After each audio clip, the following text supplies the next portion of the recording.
yang dikenali berkenaan seorang yang menjaga solat dan sering gelisah jika lewat menunaikan. Saya selalu akan memohon keluar kelas daripada pensyarah walaupun ketika itu saya perlu membuat pembetalan. Saya selalu ditegur oleh pensyarah dan rakan-rakan tentang perkara ini dan ini telah membawa tekanan kepada saya. Langkah 2. Apakah maklumat yang telah saya peroleh daripada kes ini? Maklumat yang telah saya peroleh daripada kes ini adalah: pertama, seorang yang menjaga salat dengan salat di awal waktu. Kedua, seorang yang rasa gelisah ketika dia lewat menunaikan salat. Ketiga, seorang yang sanggup keluar kelas untuk solat di awal waktu. Keempat, pelajar itu mendapat tekanan kerana selalu ditegur oleh pensyarah dan kawan-kawannya berkaitan dengan penting kelas untuk solat di awal waktu.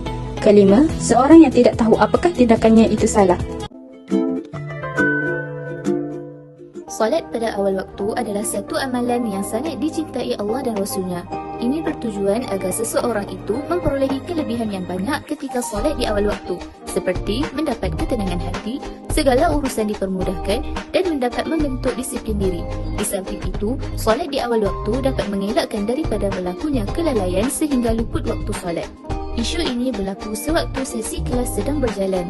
Isu ini berlaku kerana mereka sudah dididik sejak kecil agar menunaikan solat di awal waktu dan sekiranya mereka melewatkan solat, mereka bimbang akan terlupa untuk menunaikan solat fardu.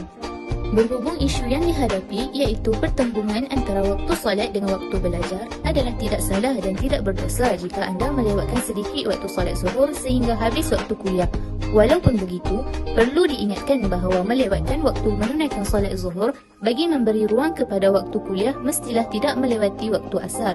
Jika melewati waktu asar, maka itu adalah berdosa dan wajib qada secepat mungkin. Bagi mengelakkan hal ini berlaku, kita perlu bijak dalam mengatur masa.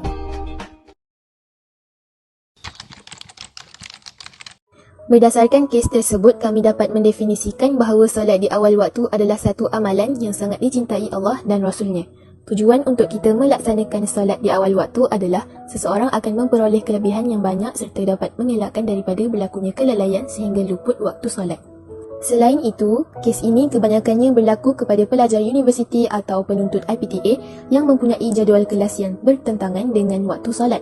Sebahagian pelajar universiti yang telah dididik untuk melaksanakan solat di awal waktu sejak mereka kecil akan merasa resah atau bimbang sekiranya mereka melambatkan solat. Oleh itu, mereka mengambil keputusan untuk keluar daripada bilik kuliah untuk melaksanakan solat dan perkara ini menyebabkan pensyarah menegur perbuatan tersebut. Berhubung dengan isu yang dihadapi, kami dapat merumuskan bahawa tidak salah dan tidak berdosa untuk seseorang itu melambatkan sedikit waktu solat sehingga habis waktu kuliah, tetapi perlu diingatkan bahawa melambatkan waktu solat bagi memberi ruang kepada waktu kuliah mestilah tidak melewati waktu solat yang seterusnya. Selain itu, Allah memperuntukkan waktu yang cukup bagi kita menunaikan solat. Jadi, kita sebagai manusia perlu bijak mengatur waktu tersebut.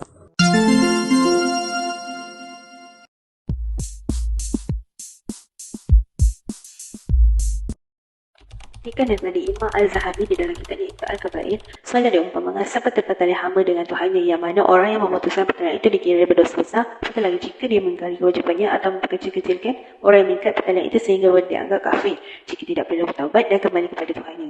Dan ini menerangkan tentang solat diumpamakan seperti pertalian hamba dengan Tuhannya, yang mana terdapat banyak kelebihan dan hikmah jika seseorang itu mengerjakan solat di awal waktu.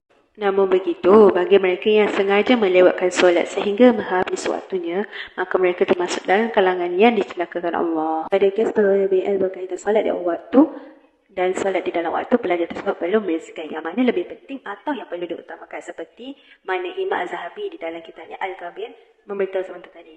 Makanya pelajar tersebut perlu mengutamakan solat sebelum ke kelas dan menyertai pembentangan terlebih dahulu. Jika menyertai pembentangan, selepas itu baru menunaikan solat. Oleh itu, kita seharusnya berusaha untuk solat di awal waktu kerana ia merupakan satu amalan yang sangat dicintai Allah dan Rasulnya. Selain dapat memperolehi kelebihan yang banyak ketika solat di awal waktu, kita juga dapat mengelakkan diri daripada berlakunya kelalaian lupa waktu solat. Natijahnya, solat itu seperti tiang agama, iaitu as-salatu imaduddin. Jika runtuh tiang itu, maka runtuhlah sistem agama seseorang.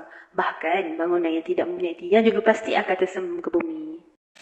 Tindakan seorang pelajar itu tidak salah kerana di dalam agama juga menyuruh untuk solat di awal waktu. Tetapi ia perlu bergantung kepada situasi semasa pelajar tersebut. Ini mencerminkan dedikasinya terhadap kepercayaan agama.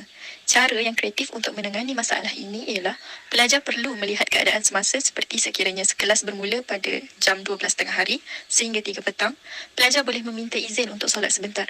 Tetapi sekiranya pelajar itu ada tugas untuk dibentangkan, perlulah menyiapkan pembentangan itu dahulu untuk memudahkan urusan orang lain.